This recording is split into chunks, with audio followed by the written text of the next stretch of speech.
ওকে ওকে ওকে ওকে।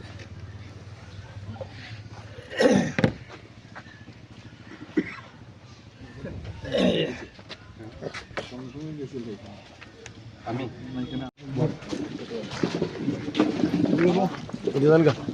সমাধান কা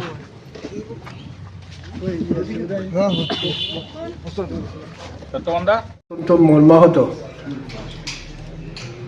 ইতিমধ্যেই আপনারা শুনেছেন আমাদের একজন তরতাজা যুবক বিনা অপরাধে ভারতবর্ষব্যাপী 10-11 বছর ধরে যে বিভাজনের রাজনীতি চলছে,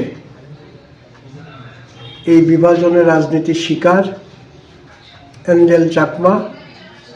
তার প্রতি সমবেদনা, তার পরিবার পরিজনদের সহমর্মিতা পোষণ করছি এবং এটাই প্রমাণ করলো এঞ্জেল চাকমার মৃত্যু হয়নি, ভারতবর্ষের মানবতার মৃত্যু হয়েছে।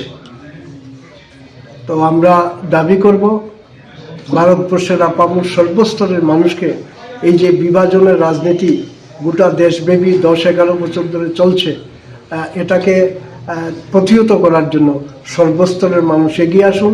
আমরা ভারতের জাতীয় কংগ্রেস, আমরা গোটা ভারতবর্ষে ইতিমধ্যে শুনেছেন আমাদের বিরোধী দলনেতা সোচ্চার হয়েছেন। আমাদের ত্রিপুরা রাজ্যের মাননীয় সুদীপ রায় বর্মন আশিস সাহার নির্দেশে আমরা এই নিহত এবং মানসিকভাবে ভারাক্রান্ত পরিবারের পাশে আমরা জাতীয় কংগ্রেসের এক প্রতিনিধি দল এসেছি। আগামী দিনে এই অন্যায়, অবিচার, ভ্রষ্টাচারের বিরুদ্ধে জাতীয় কংগ্রেস এই পরিবারের পাশে থেকে আমরা আগামী দিনে আরও বৃহত্তর লড়াই সংগঠিত করব। মানবিকতার যে মৃত্যু হয়েছে সেটা যে আবার পুনরুদ্ধার করা যায়, তার জন্য জাতীয় কংগ্রেস হিসাবে যা যা দায়িত্ব পালন করা প্রয়োজন আমরা দেশব্যাপী, রাজ্যব্যাপী, অঞ্চলব্যাপী সেই দায়িত্ব আমরা পালন করব। নমস্কার, ধন্যবাদ। আদিবাসী চেয়ারম্যান, আমরা খুবই দুঃখিত।